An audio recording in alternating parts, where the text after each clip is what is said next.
अस्सलाम वालेकुम नाजरीन, तासु ګورئ اباسین خبر زیم شاهد جان صاحب د خبرو سره ټکی حکومت نه غواړي چې مذاکرات وشي د مسایلو حل راوځي. چیرمین پی ټی آی مطالبو کې موږ د جوډیشنل کمیشن جوړول مطالبه کړې وه، خو حکومت جواب نه دی راکړی.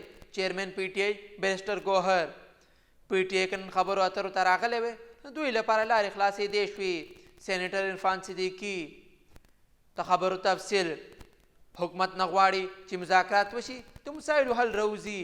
چیرمین پی ټی آی مطالبو کې موږ د جوډیشنل کمیشن جوړولو مطالبه کړې وه، خو حکومت جواب نه دی راکړی. چیرمین پی ټی آی بیرسټر ګوهر د پی ټی آی چیرمین بیرسټر ګوهر خان ویلي چې موږ د جوډیشنل کمیشن جوړولو مطالبه کړې وه، خو حکومت جواب نه دی راکړی ځکه چې دوی مذاکراتو او مسایلو حل ته سنجیده نه وو. راولپنډۍ کچېرې کې د میډیا سره خبرو کې بیرسټر ګوهر ویل چې که حکومت د مذاکراتو نیت لرلی نو په وخت به جواب راکړی وی، خو دوی د تاخیر کوي. د حکومت لخوا موږ ته ویل شوي چې 28 جنوري کې به کمیټې روم کې جواب راکړل شي، خو که موږ ته زر جواب راغلی وی نو موږ به پرې غور کولی شو. هغه ویل د مذاکراتو ابتدا باني پی ټی آی کړې وه، حالانکه هغه سختو دباو سره مخ وو. بیرسټر ګوهر دا هم واضح کړه چې مذاکراتو په اړه د آرمي چیف نه علاوه د بل چا سره ملاقات نه دی شوی. د کیس په اړه هغه ویل چې نن د جج زیبا چودري مخې ته سماعت خو هغه عرضي ججه ده، نو بله نیټه راکړل شوې. امید شته چې د مستقل جج راتلو سره به دا کیس مخې ته لاړ شي. چیرمین پی ټی آی ویل چې قانون د هر چا لپاره برابره دی، که عدالت وګڼي چې کیس جوړیږي نو کاروایي به وشي. هغه د 26 نومبر احتجاج په اړه درج شوي پرایویټ کمپلینټ سلسلې کې د خپل وکیلانو سره عدالت ته حاضره شوی و. پی ټی آی که نن خبرو اترو ته راغلی وی نو دوی لپاره به لارې خلاصېدې شوې.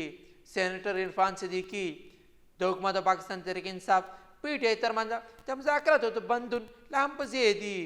د حکومت کمیټۍ په غونډه کې د پی ټی آی نماینده هم شرکت ونه کړ چې دې د وجې غونډه نامعلومه مودې ته ملتوي شوه. د حکومتي مذاکراتي کمیټۍ ترجمان سینیټر عرفان صدیقي ویل که پی ټی آی نن خبرو ته راغلی وی دوی لپاره لارې خلاصېدې شوې. هغه ویل کمیټې د پی ټی آی انتظار کوم، حتی د قومي اسمبلي سپیکر هم ورسره رابطه نیولې وی، خو دوی حاضره نه شول. عرفان صدیقي زیاته کړه د حکومت کمیټې به تر 31 جنوري پورې به موجوده وي. که پی ټی آی خبرو ته راتلل غواړي نو حکومت تیار دی، خو نور د حکومت لخوا د رابطو نیولو هېڅ اراده نشته. د قومي اسمبلي سپیکر سردار آیا صادق هم د اسد کیسر پر عمر ایوب سره ټلیفونیک رابطې ونیولې. هغوی ته یې د مذاکراتو بلنه ورکړې وه، خو پی ټی آی خپل اعلی قیادت سره مشورې نه وروسته د مذاکراتو نه شاملولو فیصله وکړه. د دفاع وزیر خواجه اسف ویل چې د مذاکراتو دروازې پکار دی چې همیشه خلاصې وي. نایب وزیر اعظم اسحاق ډار هم ویل چې حکومت د مثبت نیت سره د مذاکراتو لپاره تیار و، که پی ټی آی راغلی وی نو جواب به ورسره شریک شوی وی. د پی ټی آی سرچینو په وینا دوی د جوډیشنل کمیشن د جوړېدو په مطالبه ولاړ دي او دې نه بغیر مذاکرات مخ ته نشي تللی. داسې مزید خبرونو لپاره اباسین خبر لایک او سبسکرایب ضرور کوئ.